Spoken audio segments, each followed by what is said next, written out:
রাতে শোবার আগে আমি সিঁড়ির নিচে হ্যারিকেন জ্বালিয়ে রেখে এলাম, কিন্তু ঘুম এলো না। ঘরের জানলা অল্প ফাঁক করে পাশে বই নিয়ে বসে রইলাম, যাতে আওয়াজের সাথে সাথে দেখতে পাই ঘটনাটা কি।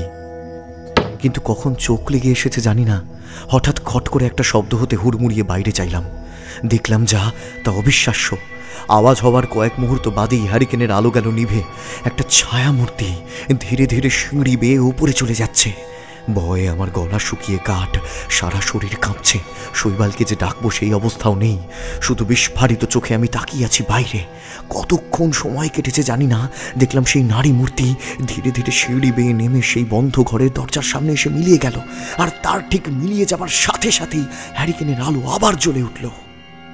এমনই কিছু গা ছমছমে সত্যি অভিজ্ঞতার কথাদের নিয়ে আসছে বইটু স্টোরিজের নতুন পডকাস্ট অলৌকিক, যা কিছু যুক্তিতে ধরা যায় না। অনেকের অভিজ্ঞতা এবার এক ঠিকানায় শোনা যাবে প্রতি শনিবার ঠিক রাত 10টায়।